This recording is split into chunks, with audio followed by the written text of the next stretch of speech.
Setelah Mina ini berhenti nyanyi, nggak taunya ada suara lain yang melanjutkan nyanyian dari si Mina. Saat itu Mina kebingungan, ada yang nyanyi.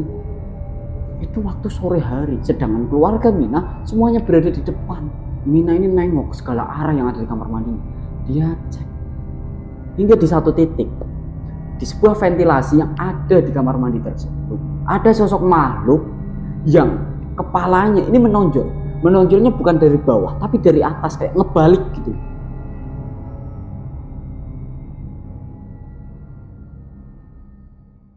Assalamualaikum warahmatullahi wabarakatuh. Kembali lagi bersama saya di sini, Muhammad Reza Maulana, di channel Tapak Misteri. Halo dulur penikmat kisah mistis dimanapun kalian berada. Gimana nih? Kalian udah nyiapin planning buat tahun baruan? Kalian mau jalan-jalan, atau mungkin hiburan, atau mungkin kalian mau bakar-bakaran bareng keluarga, teman, kerabat, dan sahabat kalian. Dan pokoknya, apapun itu kegiatan kalian di tahun baru yang akan datang, selagi itu positif, saya doakan semoga kalian semua senantiasa diberikan keberkahan, diberikan kesehatan, dimudahkan segala urusannya, dan dilancarkan rezekinya oleh Allah Subhanahu wa Ta'ala. Oh ya, satu lagi doa saya yang gak pernah kelupaan buat kalian semua, dan terutama untuk saya juga. Semoga kalian dan saya selalu dihindarkan oleh Allah Subhanahu wa Ta'ala dari hal-hal yang berbau mistis. Oke dulur, pada kesempatan kali ini saya ingin membawakan sebuah kisah antara Yani dengan sebangsa jin. Kalian pasti penasaran, kenapa kok secara tiba-tiba saya mengatakan sedemikian rupa? Dan siapa Yani itu? Sedikit saya jelaskan tentang siapa Yani dulu. Jadi, Yani ini merupakan seorang wanita. Dia memiliki profesi di mana profesinya adalah seorang penyanyi tradisional. Nah, mungkin supaya lebih jelas kita sebut saja kayak semacam sinden gitu loh, kayak semacam sinden. Nah, Yani juga memiliki keluarga. Dia tinggal bersama ibu dan adiknya.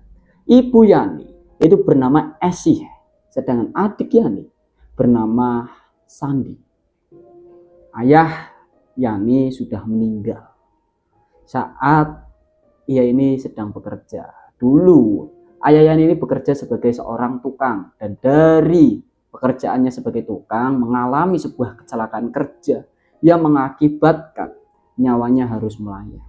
Jadi gini, Yani tinggal bersama satu adik dan juga ibunya yang bernama Esih tadi. Ibunya sudah lumayan tua. Dan dari itu juga Yani ini menjadi tulang punggung keluarga. Dia sangat mengasihani ibu dan juga adiknya. Namun saat itu dulur, ibu dari Yani atau Bu Esih ini terus memaksakan diri. Dia terus memaksa kepada Yani agar dia saja, agar si Bu Esih saja yang bekerja mencari nafkah untuk keluarganya. Namun karena tak rela dan merasa kasihan, Yani menolak. Dia pun berkata, "Sudah Bu, ibu ini udah tua, ibu istirahat saja di rumah. Biar masalah perekonomian insya Allah Yani yang nanggung. Udah, ibu istirahat aja, biar Yani yang kerja Bu." Saat itu, ibu Yani ini udah benar-benar memaksa Yani untuk dia ikut kerja. Tapi Yani tidak mau, dia takut nanti ibunya kenapa-napa dan lain sebagainya. Nah dari situlah Bu Esih ini hanya bisa terpaksa. Dia benar-benar terpaksa karena tidak mau lagi berdebat dengan sang anak. Jadi dia mengalah untuk tetap berada di rumah dan tidak kerja. Seperti itu tentang kisah di balik Yani. Hingga pada akhirnya di suatu hari Yani ini menemukan grup tembang keliling dan dia bergabung. Mereka keliling semacam kayak orang ngamen gitu dulu. Orang ngamen, dan nanti kalau misalkan ada event atau ada panggilan manggung, mereka akan datang. Nah, semakin berjalannya waktu, grup tembang milik Yani ini semakin pesat perkembangannya. Bahkan dari itu juga, Yani kini benar-benar sudah mampu membiayai perekonomian keluarganya dan menyekolahkan adiknya, yakni Sandi. Banyak sekali pujian yang terus berterbangan terhadap si Yani ini. Mulai dari parasnya yang cantik, suaranya yang bagus, kemudian gaya bernyanyinya yang unik dan lain sebagainya. Bertahun-tahun Yani mendalami profesi ini. Hingga pada akhirnya grup Tembang Yani mengalami sebuah musibah, di mana salah satu dari personilnya yang bernama Kang Opik ini harus bercerai dengan istrinya. Lantaran sang istri dari Kang Opik ini menduga bahwa Kang Opik ada main dengan si Yani. Atau bisa dikatakan sang istri ini curiga kalau Kang Opik ini selingkuh sama Yani. Walaupun kenyataannya tidak. Nah dari situlah si Yani ini karena dia nggak mau terus-terusan dalam posisi seperti itu, dalam kondisi seperti itu dan dituduh seperti itu, dia akhirnya keluar dari grup Tembangnya. Nah karena si Yani ini merupakan wanita dengan paras yang cantik, suaranya bagus dan ya sangat memadai, tak sulit baginya mencari grup Tembang baru. Hingga pada akhirnya dia pun menemukan nih dulur, satu grup Tembang yang namanya ini grup Mekar Ayu. Nah di grup Mekar Ayu ini sebenarnya tadinya di grup Mekar Ayu ini udah redup gitu loh, kayak udah hampir bangkrut. Tapi setelah kedatangan Yani masuk ke grup itu, kian hari kian naik potensinya, benar-benar drastis naik. Panggilan, kemudian event-event dan lain sebagainya selalu datang.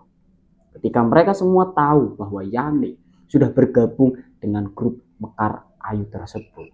Di suatu hari, saat Yani sedang berada di rumahnya, lantaran saat itu job yang seharusnya ia laksanakan dari itu mundur, diundur. Karena entah ada apa dari panitia acara tersebut. Lah Yani pun istirahat di rumahnya. Namun saat itu, sore hari jam 5, teleponnya tiba-tiba berdering.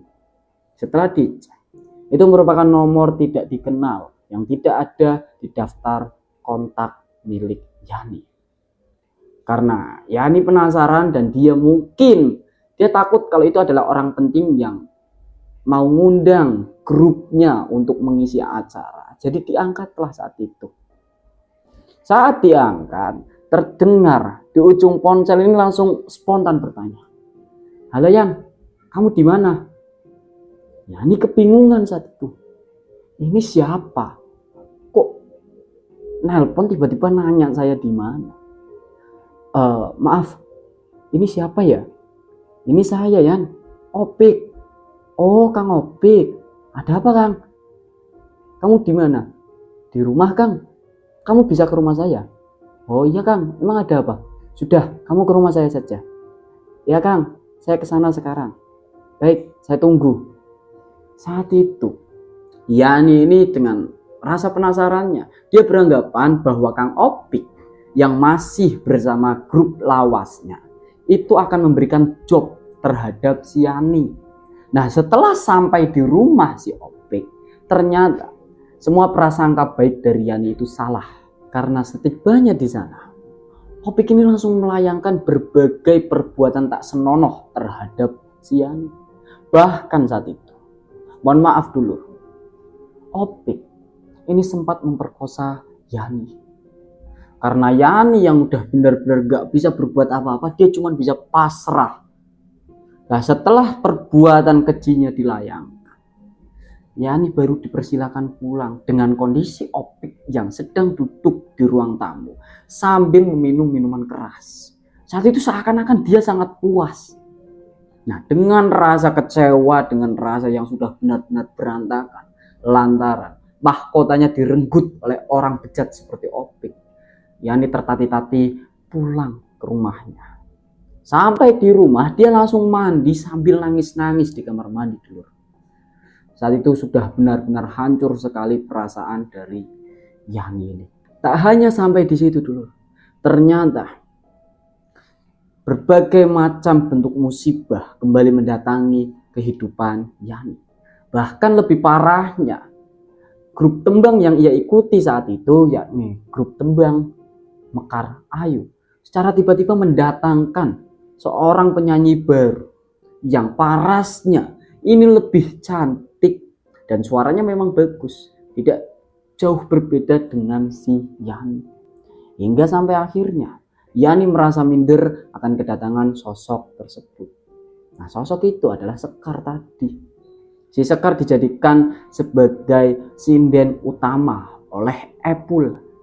Epul ini si pemilik dari grup tembang Mekar Ayu. Epul sangat berharap Sekar bisa melambungkan lebih tinggi lagi nama Mekar Ayu dibandingkan si Yani kemarin.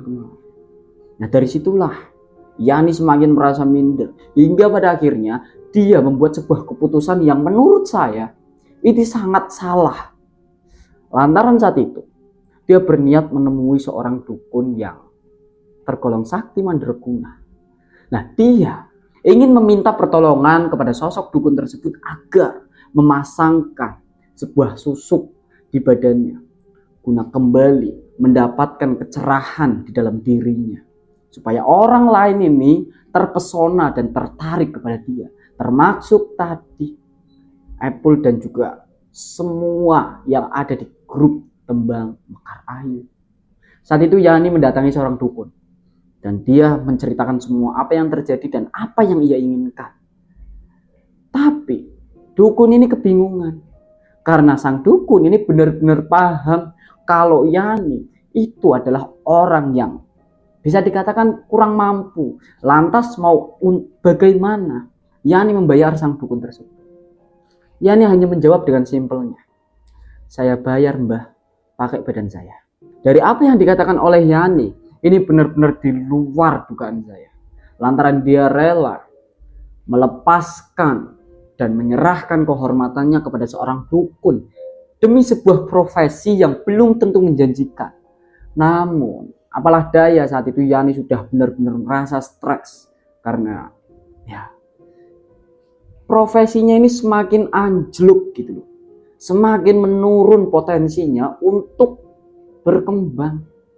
Karena sudah merasa tersaingi dan sudah benar-benar merasa putus asa. Mendengar apa yang dikatakan oleh Yani, si dukun ini ya otomatis dia bakal kesenangan gitu. Gak bakal dia nol. Dan pada akhirnya proses pemasangan susuk pun dimulai. Susuk itu dipasang di berbagai lekuk wajah milik Yani. Nah setelah pemasangan tersebut selesai, barulah mereka melakukan hubungan terlarang antara Mbah Dukun dan juga Yani. Saat itu Yani hanya berpikir apapun yang terjadi yang penting karirku tidak menurun dan aku bisa mendapatkan uang dengan mudah. Yani hanya berpikir seperti itu. Nah setelah mereka ini melakukan hubungan badan, Yani pun berpamitan. Tak lama dari pemasangan susuk tersebut dan benar saja dukun itu berhasil membuat Yani kembali memancarkan aura yang benar-benar cerah gitu loh. Bagi orang-orang yang tidak tahu bahwa Yani memasang susuk. Bahkan namanya di grup tembang Mekar Ayu semakin melonjak tinggi. Hal itu membuat senang si Epul. Si Epul pun pada akhirnya ini menjadikan Yani sebagai sinden utama di grup tembangnya. Namun sangat disayangkan dulu, semua itu tidak bertahan lama. Dan memang benar, mau apapun itu dan bagaimanapun itu, selagi itu adalah hal yang salah, saya rasa tidak akan bertahan lama. Karena Allah tahu mana yang benar dan mana yang salah. Ya memang dulu, dari pemasangan susuk tersebut, Yani memang sudah benar-benar bisa memuliakan keluarganya dengan menggunakan uang yang ia dapat. Dia bisa memuliakan Sandi di salah satu universitas ternama yang ada di kota Bandung. Dia juga bisa membelikan rumah yang besar dan mewah untuk sang ibu dan juga adiknya. Namun karena pemasangan susuk tersebut juga berefek negatif terhadap Yani. Lantaran semenjak itu Yani semakin mudah mengalami gangguan-gangguan mistis. Seakan-akan dia ini semakin peka akan adanya hal-hal mistis yang mengganggu. Hingga di suatu hari, Yani yang sedang manggung ini sering melihat sosok-sosok penampakan.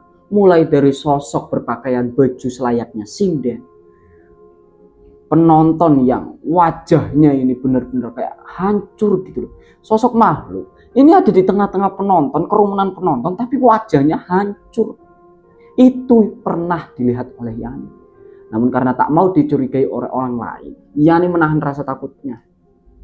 Saking lamanya dia menahan rasa takut tersebut, hingga tibalah di mana di suatu hari Yani ini merasakan sebuah keganjilan yang benar-benar aneh. Perutnya secara tiba-tiba merasakan sebuah sakit yang begitu dahsyat. Sakitnya ini kayak orang ditusuk-tusuk pakai tombak gitu loh perutnya. Benar-benar sakit banget. Karena si Yani ini tipe wanita yang keras kepala. Dia tetap memaksakan dirinya untuk tetap manggung. Walaupun badannya tidak memadai dan kurang fit. Ya, mau gimana lagi? Dia sudah benar-benar terobsesi dengan karirnya saat itu yang sedang melonjak tinggi-tinggi. Dari semua kejadian yang menimpa Yani, ada sebuah tragedi. Di mana saat itu Yani yang sedang manggung, secara tiba-tiba dia muntah darah. Dan dari muntah darah itu, sigap, Apple dan juga teman-teman yang lainnya langsung membopong tubuh Yani yang sudah terkapar lemas menuju ke rumah sakit. Saat sampai di rumah sakit, tak lama kemudian, Ibu Yani, yakni Bu Esih, datang menjumpai Yani. Saat itu dia kaget ketika melihat wajah Yani yang udah benar-benar pucet banget. Udah kayak orang mau sakaratul maut gitu. Mulutnya udah dipenuhi darah. Saat itu dokter juga masih kebingungan tentang apa yang terjadi sama si Yani ini. Karena menurut dokter nggak ada penyakit medis di dalam tubuh Yani. Di situ Bu Esi curiga dong. Dia langsung nelpon salah satu orang pintar yang ada di desanya atau di kampung itu. Dan datanglah tuh orang tersebut. Beliau adalah Pak Jamal.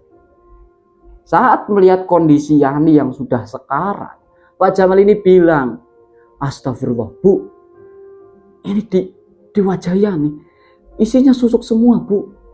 Astagfirullahaladzim. Yang benar, Pak. Iya, Bu, ini susuk semua. Mendengar apa yang dikatakan oleh Pak Jamal, Bu Esi ini kaget. Dia seakan-akan gak percaya kalau anaknya yang dikenal baik bisa melakukan suatu hal yang benar-benar di luar dugaannya. Bahkan Apple dan juga teman-teman Yani yang ada di sana juga kaget ketika mengetahui hal itu. Nah, saat itu juga Bu Esi ini bilang, "Pak, saya minta tolong, Pak. Tolong dikeluarin, Pak, susuknya, Pak. Saya minta tolong, Pak." Di situ Pak Jamal ini ya dia nurut dengan apa yang dikatakan oleh Bu Esi. Walaupun dia sangat tahu efek samping dari penarikan atau pengeluaran susuk tersebut itu bagaimana, dia tahu. Tapi karena tak mau terlalu lama ambil resiko, karena juga sudah benar-benar kasihan melihat kondisi Yani yang udah sekarat banget, dia terus nangis-nangis kesakitan. Wajahnya memerah semua. Dari mulutnya terus keluar darah. Di situ Pak Jamal ini perlahan kayak semacam raba-raba area wajah si Yani. Dibungkus tuh wajahnya pakai semacam kayak apa ya, kalau saya nyebut itu mungkin semacam kain kafan. Masih bagus, masih baru kain kafannya, ditutupin ke wajahnya. Terus dipegang sama Pak Jamal, dibacain entah itu jampe-jampe, mantra atau apapun itu, saya nggak tahu. Dibacakan saat itu dan perlahan kain kafan yang ada di situ tiba-tiba ini mengeluarkan darah.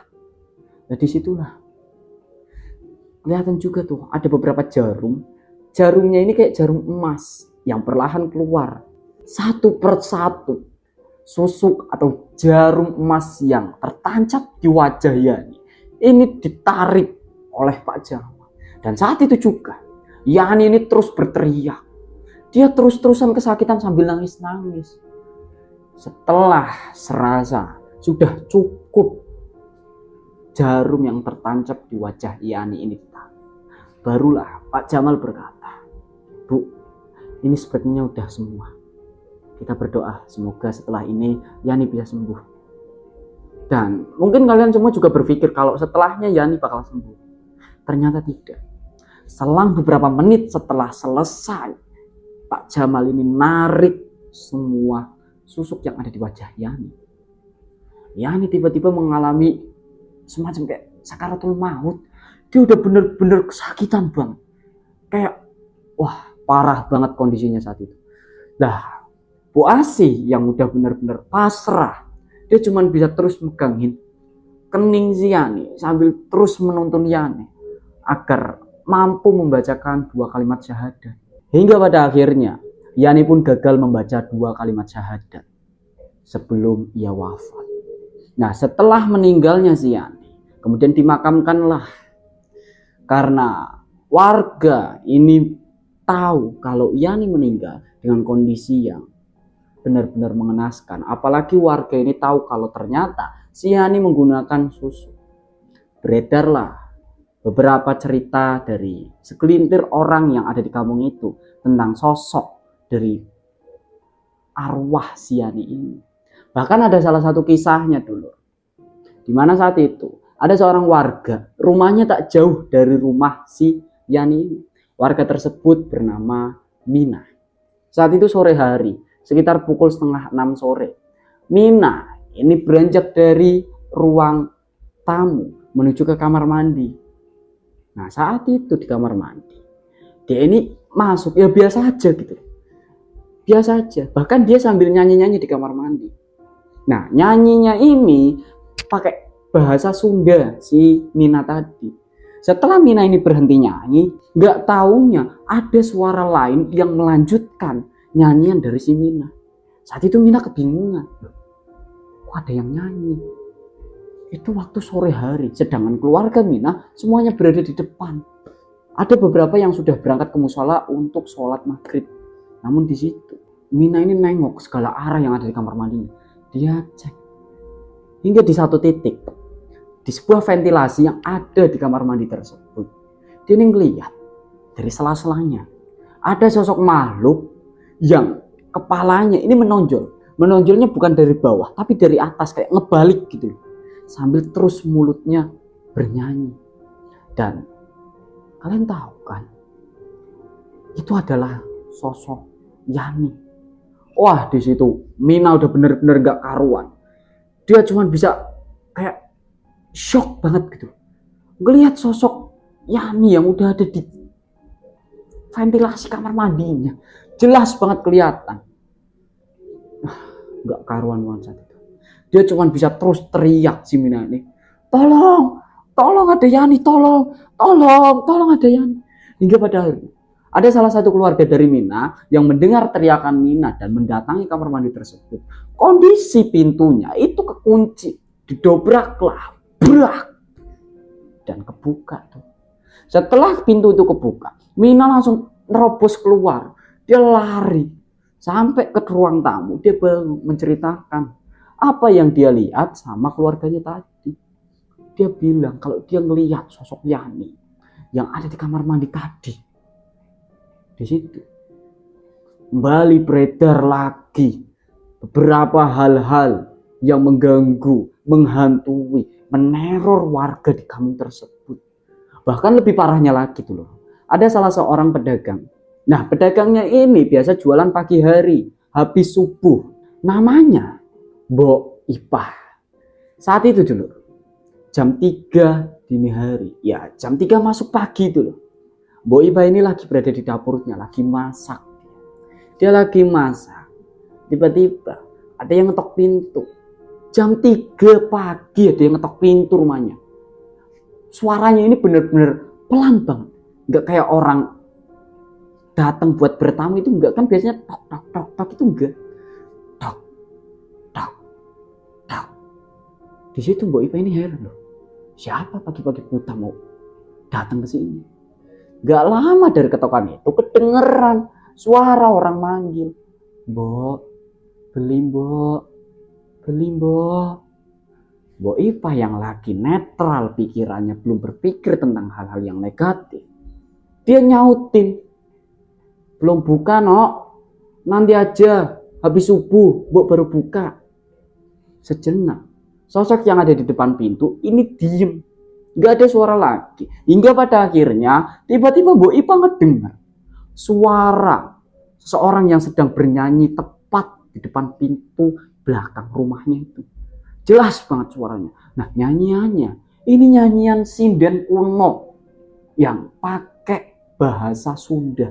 Saya nggak bisa mempraktekkan ya, karena mohon maaf, Saya sendiri berasal dari Jawa Tengah dan itu berasal dari Jawa Barat Sunda. Jadi saya tidak bisa berbahasa Sunda. Gitu. Pokoknya nyanyian Sunda yang benar-benar terdengar menyeramkan. Nyanyian kuno. Di situ Mbok Ipa makin penasaran. Ini siapa? Kok pagi-pagi buta kayak gini ada orang nyanyi? Perlahan tuh. Mbok Ipa ini melangkah sambil megangin, apa itu namanya ya? Kalau biasa orang buat masak itu loh mas, apa namanya? Spatula itu loh dulur. Nah, perlahan mendekat ke pintu. Dia nggak langsung buka pintunya karena dia sendiri juga ngerasa takut, apalagi sudah marak beredar tentang teror sosok makhluk menyerupai Yani. Di situ perlahan Mbok Ipa ini dengerin hingga pada akhirnya dia benar-benar bisa memastikan kalau itu memang adalah suara dari sosok Yani. Di situ Mbok Ipa ini coba buat ngintip. Dia ngintip dari jendela.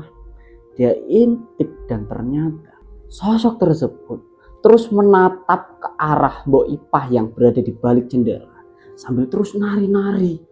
Mulutnya ini nggak berhenti nyanyi. Mbok Ipa di situ udah bener-bener ketakutan. Dia perlahan mundur hingga pada akhirnya nggak kerasa azan subuh pun berkumandang. Nah, setelah azan subuh ini berhenti berkumandang, Mbok Ipa udah bener-bener nggak ngedenger nih suara sosok Yani yang tadi. Dia perlahan ngecek tuh. Dia cek. Sama kayak tadi, dia cek lewat jendela terlebih dahulu. Dia nggak ngelihat ada siapapun di sana. Nah, barulah Mbok Ipa perlahan memberanikan diri buat ngebuka pintu. Dibuka pintunya. Dan di bawah dia ngelihat ada selendang yang tadi dipakai sama Yani buat nari. Kayak seakan-akan selendangnya ini dengan sengaja ditinggalkan. Di situ Mbok Ipa nggak berani buat ngambil selendangnya itu. Dia tutup lagi pintu tersebut dan dia kembali masuk ke dalam rumah. Nah bahkan dari kejadian itu membuat Mbok Ipa yang tadinya ini sudah masak, sudah bersiap untuk berdagang, pagi itu dia nggak jadi berdagang. Dia nggak jadi dagang karena saking takutnya sampai membuat tubuh Mbok Ipa ini drop. Dia sampai sakit karena kepikiran tentang apa yang barusan menimpanya. Nah dari situ juga warga ini penasaran kenapa kok Mbak Ipa tumben banget nggak jualan. Ada salah satu warga yang menanya kepada Mbok Ipa, loh Mbok, kenapa kok nggak jualan tadi pagi? Iya nih Bu, aduh gimana ya, saya mau cerita gimana Bu? Saya mau cerita takutnya Ibu nggak percaya. Loh kenapa Bu? Bu, sumpah Bu, saya nggak mau bohong. Tadi pagi Bu, jam 3, sekitar setengah 4 Bu, saya ngelihat sosok Yani Bu, di belakang rumah saya, di depan pintu belakang rumah saya itu Bu. Ibu-ibu yang ngedenger apa yang dikatakan oleh Mbok Ipa, wah ini bener-bener langsung kayak ngerasa, wah bener ini, udah nggak beres lagi nih, kampung kita udah diteror. Terus kita gimana Bu? Harus gimana? Kita harus cari seseorang yang bisa membantu kampung kita, bisa membantu warga untuk melepaskan teror dari sosok tersebut. Terus gimana Bu? Ya saya juga nggak tahu. Setelah mereka berdua ngobrol, dan ternyata apa yang diceritakan oleh Mbok Ipa terhadap ibu-ibu tadi, ini cepet banget menyebarnya gitu dulu. Ya mungkin nggak cuma hanya di situ saja. Ini suatu hal yang bisa dimaklumi, apalagi yang ngobrol ini ibu-ibu gitu loh. Ibu-ibu kalau udah menggibah kalian tahu sendirilah gimana rasanya. Nah, disitulah warga semakin menggebu-gebu, mereka semakin ketakutan. Tapi mereka juga bingung harus dengan cara apa untuk melepaskan teror di kampungnya dari sosok si Yani tadi. Singkat cerita, seminggu berlalu dari kejadian itu. Kini kembali terjadi suatu hal yang benar-benar di luar nalar kita semua.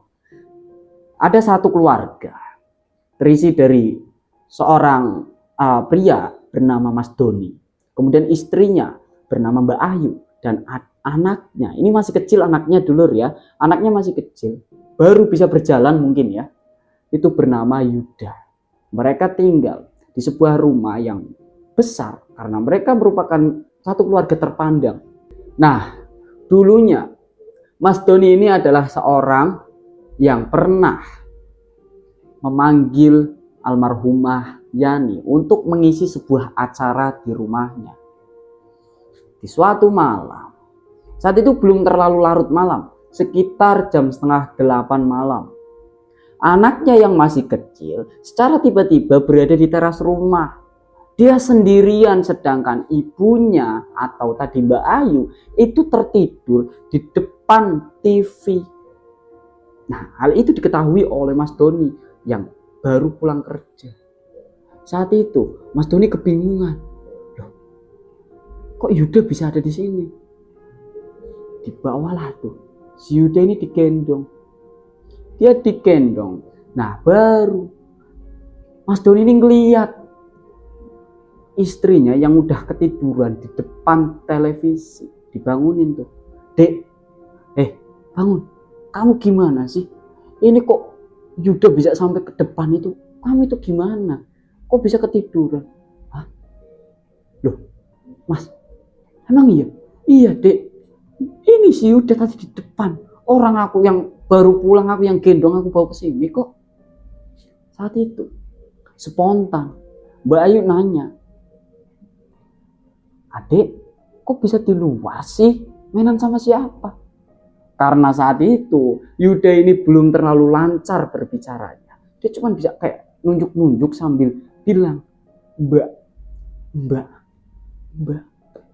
Entah Mbak siapa yang dimaksud oleh anak kecil. Seperti itu. Itu nggak tahu. Mbak Ayu nggak tahu, Mas Doni ini nggak tahu. Nah, tapi mereka berdua tidak terlalu menghiraukan akan hal tersebut. Semakin lama berjalannya waktu, pertumbuhan si Yuda ini dipantau oleh orang tuanya.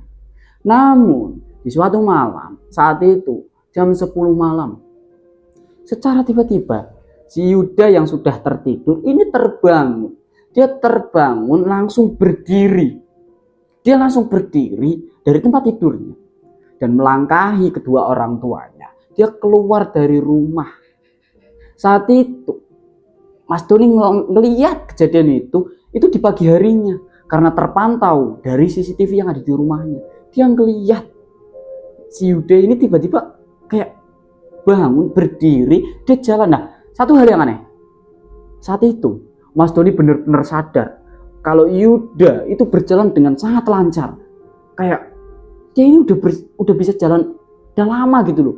Padahal setahu mereka berdua, Yuda baru aja bisa belajar berjalan. Dia juga nggak tahu saat itu Yuda ini tiba-tiba keluar entah untuk apa. Nah, dari kejadian itulah Doni ini semakin penasaran dengan apa yang terjadi kepada sang anaknya. Hingga pada akhirnya tiba di suatu hari yang benar-benar ngebuat Doni merasa panik. Lantaran saat itu tepat pada malam Kamis. Ini waktu maghrib. Doni yang baru pulang ke rumah, dia disambut oleh istrinya yang lagi nangis-nangis. Di situ udah banyak warga. Dan kalian tahu apa yang ternyata terjadi? Ternyata tuh Yuda, anak Doni dan juga Ayu ini hilang secara misterius. Nah, Ayu juga bilang kalau saat itu dia lagi ada di dapur, lagi masak. Dan dia benar-benar ingat kalau si Yuda saat itu kondisinya tertidur di kamarnya. Kamarnya udah dikunci dari luar sama si Ayu. Tapi kenapa kok tiba-tiba hilang? Disitulah suatu hal yang aneh. Enggak sedikit juga dari masyarakat yang mengetahui hal itu dan mereka langsung beranggapan kalau sosok Yuda atau anak dari Doni dan juga Ayu ini diculik oleh sosok makhluk yang kerap meneror kampung mereka.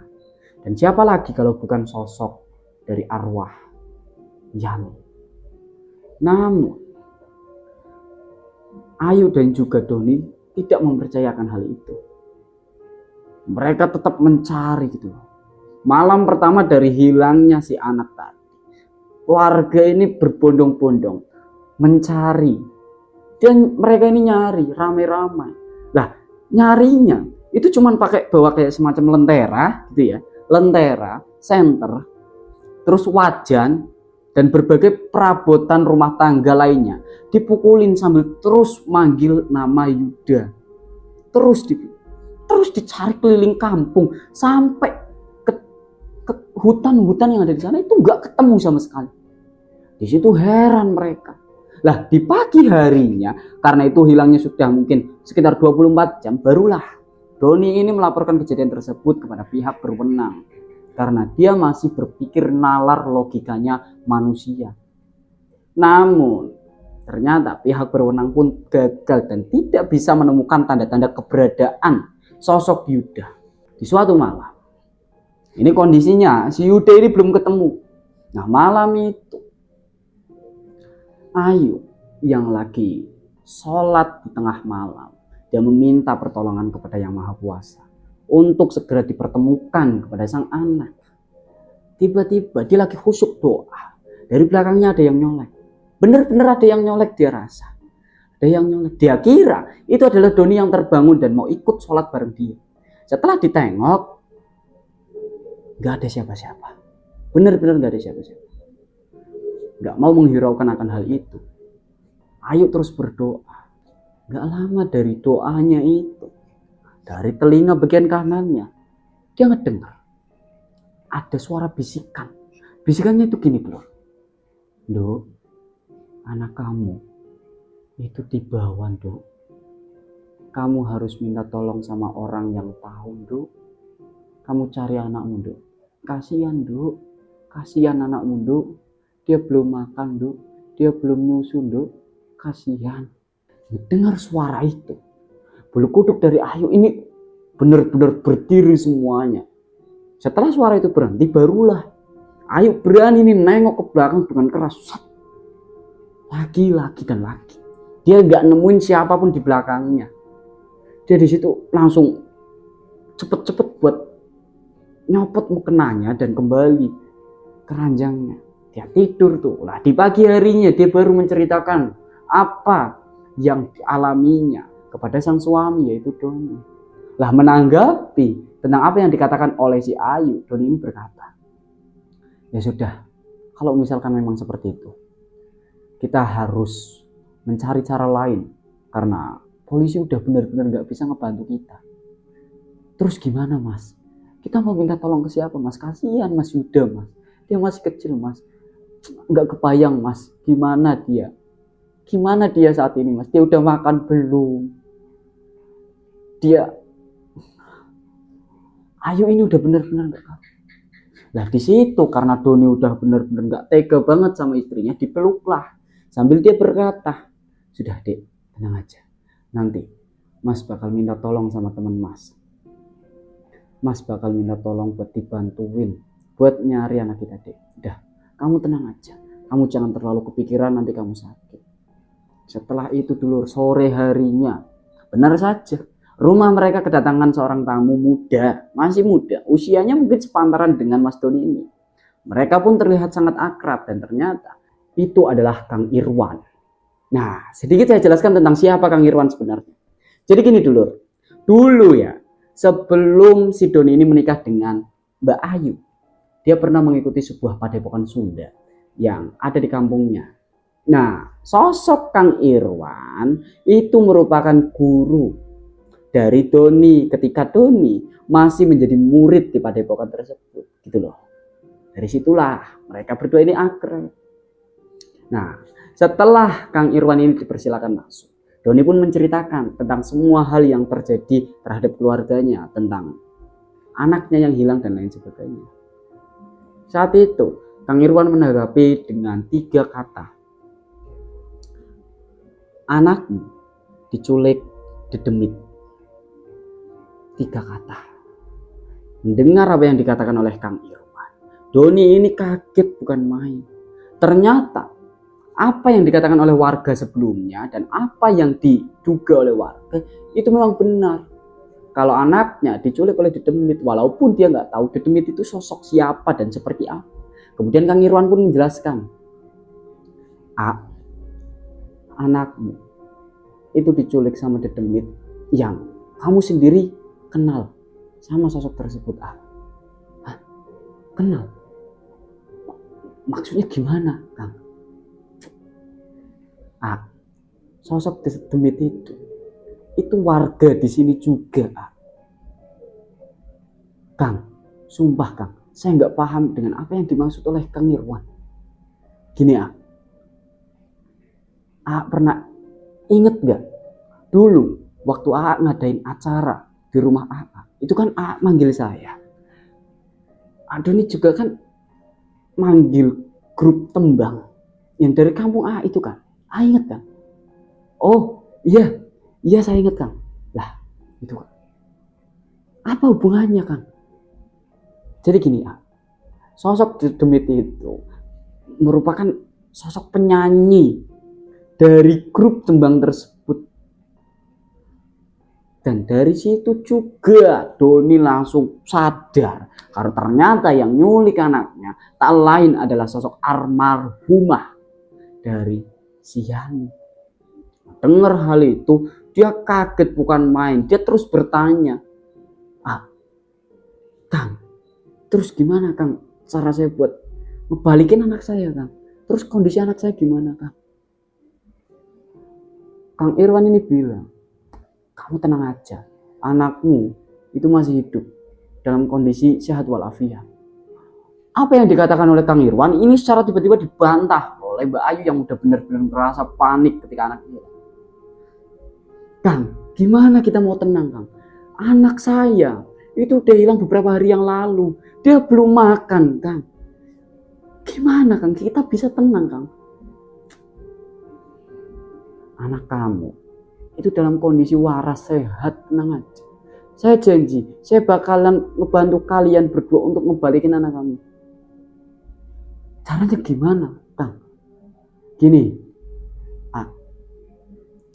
nanti tepat pada malam Jumat Kliwon, telepon saya dan saya bakal datang ke sini jam 11:30 malam. Harus sudah nelpon saya. Saya bakal datang ke sini dan ngebantu. Maksudnya gimana? Untuk apa? Untuk apa sih Kang? Jam segitu kita mau keluar. Gini ya, Doni ya, saya jelaskan sedikit lagi. Sosok tersebut itu mau minta tolong sama Doni, sama warga di kampung ini. Dia cuma mau minta tolong. Lah, anak Doni itu cuma dijadikan buat perantara saja. Dia nggak bakalan berani melukai anak Doni. Kalaupun dia berani melukai anak Doni, saya yang bakal maju lebih dahulu untuk menghancurkan sosok itu. Perlahan nih, rasa takut, penasaran, khawatir dari dalam hati Doni dan juga Ayu ini perlahan ini menurun. Dia semakin lama semakin luluh dengan apa yang dikatakan oleh Kang Irwan. Nah, setelah mereka berbincang cukup lama, pulanglah Kang Irwan ini. Tiba di malam Jumat, di mana itu merupakan malam yang ditunggu-tunggu oleh Doni dan juga Ayu. Jam 11:30 diteleponlah Kang Irwan. Saat itu Kang Irwan ini bilang, tunggu, sebentar lagi saya sampai, saya lagi di jalan. Oke, benar. Gak lama dari itu Kang Irwan ini datang. Dia datang sendirian sambil bawa kayak semacam tas. Nah, ternyata di dalam tasnya itu udah komplit banget, Lur. Kayak semacam bahan-bahan yang digunakan buat masang sesajen. Bahkan ada dupa, minyak mistik dan lain sebagainya itu ada di situ. Doni kebingungan dong. Dia cuma nanya, loh, ini buat apa? Ya kita mau ritual. Sekarang kamu ke belakang ambil cangkul. Kita ke kuburan. Doni di situ kebingungan lagi loh. Kuburan mau apa sih? Mau apa Kang? Saat itu Kang Irwan ini nggak mau banyak bicara. Dia langsung nyuruh cepetan si Doni ini buat ngambil cangkul. Doni luluh saat itu karena menurut Doni apapun apapun yang harus ia lakukan selagi itu bisa mengembalikan anaknya ke pelukan sang istri, dia bakal rela. Diambillah cangkul, mereka berdua pergi. Gak lupa nih, sebelum mereka berdua pergi, Doni ini berpamitan sama istrinya. Dia juga pesan sama istrinya untuk terus berdoa, sholat, minta permohonan, minta bantuan pada Allah. Nah, setelah itu berangkatlah mereka. Setibanya di kuburan, Kang Irwan ini langsung nanya, di mana makam penyanyi itu? Ditunjuklah tuh sama si Doni. Oh ya dulur, perlu kalian ketahui juga bahwasalnya sebelum penggalian itu, Doni ini udah meminta izin. Yang pertama ke keluarga, ke orang tuanya almarhumah Yani. Dan yang kedua itu kepada pihak desa dan beberapa warga sebagai saksi. Namun pada saat prosesi tersebut yang diizinkan untuk ikut hanyalah 2 orang saja, ya si Doni dan juga Kang Irwan tadi. Nah, kita lanjut sampai di pemakaman. Setelah ditunjuk makamnya yang itu digali. Prosesi penggalian nggak mudah, nggak kayak orang gali kuburan buat ngubur jenazah, itu enggak. Terjadi beberapa gangguan mistis. Ada pohon kamboja. Di atas pohon kamboja itu tepat di depan mereka berdua ada sosok makhluk. Ini bukan, kalau saya kira ini bukan sosok dari si almarhumah Yani ini. Sosoknya ini duduk di batang sambil terus ketawa cekikikan. Rambutnya ini nutupin wajah. Dia duduk dengan anggunnya pakai daster warna putih. Rambutnya ini berantakan, terurai, nutupin wajah. Ketawa dia, kayak ngetawain apa yang dilakukan oleh Doni dan juga Kang Irwan. Tapi di situ Kang Irwan ini terus bilang sama si Doni, udah Don, gak usah kamu berdua, anggap aja itu bukan suara setan. Udah, gak usah kamu liatin, walaupun aku tahu kamu bisa ngeliat itu. Di situ Doni ini nurut sama Kang Irwan. Dia terus ngegali. Nah, saat mereka berdua ini ngegali kuburan tersebut, ini suatu hal yang aneh dulu. Mereka udah ngegali kuburan itu udah lama banget, dari jam 12 malam sampai jam setengah 3, tapi itu kayak gak sampai ke ujungnya, dan belum kelihatan adanya kain kafan di bawah tersebut. Merasa ganjil dengan hal itu, Kang Irwan ini bilang ke Doni, "Don, naik dulu, kita istirahat dulu. Saya rasa ada yang menghalangin kita naik dulu." Naiklah mereka berdua. Saat itu Kang Irwan duduk dengan posisi kayak semacam sila. Kalian tahu sila kan ya?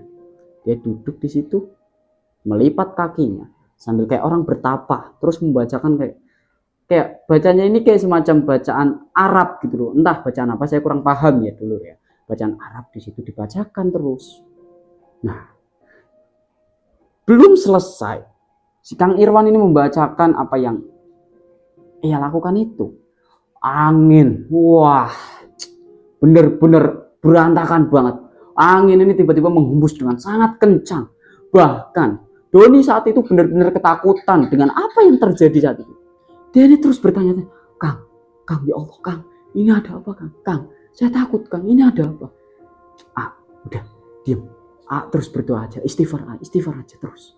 Pokoknya saya yakin ini ulah dari sosok makhluk itu. Udah, istighfar aja terus. Doni nurut di situ. Astagfirullahaladzim, ya Allah, tolong lindungi hamba ya Allah, astagfirullahaladzim. Doalah dia di situ. Gak lama dari terpaan angin itu kedengeran suara sinden, dan kali ini suaranya lengkap dengan musik gamelan. Bener-bener lengkap. Doni, karena dia ini belum bisa fokus, dia ini nengok gitu loh. Dia cari suaranya sambil megang senter. Dia senterin ke segala arah, tapi nggak nemuin, sama sekali nggak nemuin adanya orang di sana selain mereka berdua. Ya mau gimana lagi? Kalau menurut saya itu memang sudah merupakan sebagian dari gangguan mistis. Ya, kalian pikir aja setengah 3 ada orang nyinden di kuburan, kan aneh. Kalaupun itu manusia, wah mustahil. Kalau menurut saya itu aneh banget.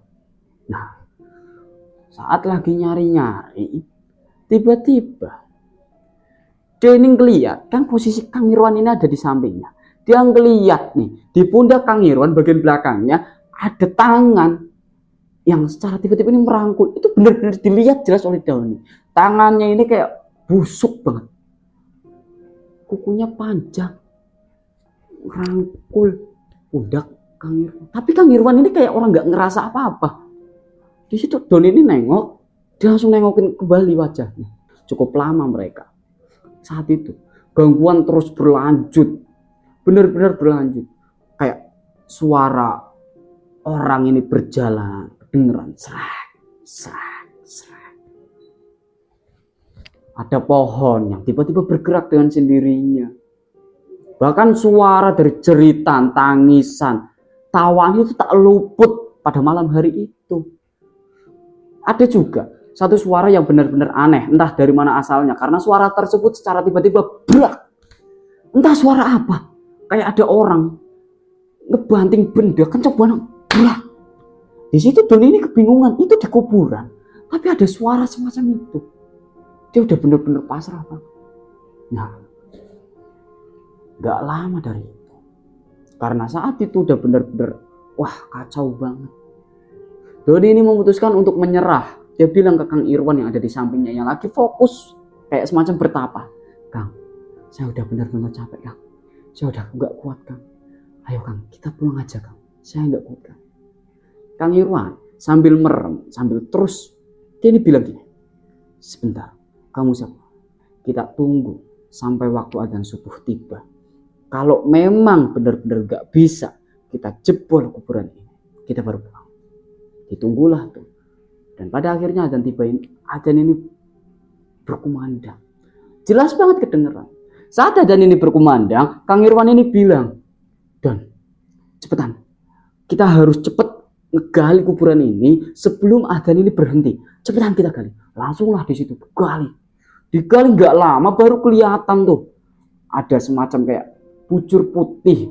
Yang tak lain itu adalah bungkusan dari jasad si Yani ini. Lah kondisinya udah hampir membusuk, udah bener-bener parah banget. Dibuka perlahan sama si Kang Irwan. Kang Irwan ini sebelum dia ini kayak ngebuka talinya. Terus dia ini kayak ngeraba-ngeraba, entah apa yang diraba. Setelah menemukan satu titik, di mana titik itu tepat di atas kepala sosok jasad yang ada di depannya itu. Dia diam, sejenak dia diam. Perlahan sambil terus membaca mantra, semacam mantra. Dia tarik tangannya keluar dan di sela-sela jarinya itu dia ngejepit semacam kayak jarum emas panjang, jarumnya panjang segini, mungkin sekitar segini. Benar-benar jarum gitu. Jarumnya ini berwarna emas, sama persis dengan jarum yang sebelumnya ditarik oleh Pak Jamal pada saat si Yani ini sebelum meninggal itu. Nah itu sama persis. Nah setelah jarum itu ditarik, Kang Irwan ini ngasih jarum itu ke si Doni. Dikasih, Don, kamu pegang ini. Saya mau ikat dulu ini. Diikatlah tuh. Setelah diikat udah benar-benar kembali ke kondisi semula. Barulah Kang Irwan naik, mereka berdua naik dan dikubur kembali, ditutup kembali makam tersebut. Setelahnya mereka berdua pulang. Di jalan, si Doni ini terus menggerutu, Kang. Terus gimana, Kang? Anak saya, Kang. Apa dia udah kembali? Udah. Kamu berdoa aja, kita pulang. Sampai di depan pintu rumah Doni. Dia kaget. Kaget bukan main ketika ngedengar suara tangisan yang jelas banget. Itu adalah suara dari anaknya yaitu Yuda. Langsung dia bergegas masuk dengan kondisi kakinya, badannya ini kotor, kena tanah kuburan sehabis dia menggali kuburan almarhumah si Yani tadi. Dia masuk langsung dia cari asal suara itu. Nah di situ ternyata si Ayu juga dalam kondisi sedang mencari di mana suara itu. Nggak ketemu ternyata tuh. Benar-benar di seluruh ruangan itu kedengeran suara tangisan si Yuda. Tapi nggak ketemu. Putus asa lah di situ. Dia bilang ke Kang Irwan yang pada saat itu masih ada di situ. Nah Kang Irwan ini anehnya dia kondisinya tenang. Dia nggak panik. Ditanyalah, Kang, gimana Kang? Di mana anak saya Kang? Sebentar. Saya duduk dulu. Duduklah Kang Irwan. Dia duduk. Dia merem. Gak lama dari itu. Dia bilang, kamu cek kamar kamu, anakmu ada di kamar. Di situ nggak mau panjang lebar, nggak mau basa-basi lagi, dicarilah. Masuk ke dalam kamar, sebelumnya dia nggak nemuin di mana keberadaan. Di lemari dia nggak ada. Si Yuda ini nggak ada di lemari, nggak ada. Nah, tiba-tiba suara itu berhenti. Kedengaran lagi suara tangisan yang secara tiba-tiba suaranya ini tepat berada di bawah ranjang kasur mereka. Diceklah tuh, ditengok sama si Doni dan benar ketemulah si Yuda di bawah ranjangnya. Dari kejadian ini menjadi akhir dari kisah tentang seberapa sadisnya pemasangan susuk dan akibat dari pemasangan susuk. Sedulur Tapak Misteri dimanapun kalian berada, kisah ini merupakan sebuah kisah nyata yang dikirimkan langsung oleh seseorang, yaitu Doni. Doni mengirimkan kisah ini kepada saya dengan niatan membagikan pengalaman buruknya. Dan alhamdulillah sampai saat ini keluarga Doni termasuk warga di kampung Doni masih bisa menjalani aktivitas seperti biasanya. Bahkan saya juga mendapatkan kabar baik dari Mas Doni sendiri.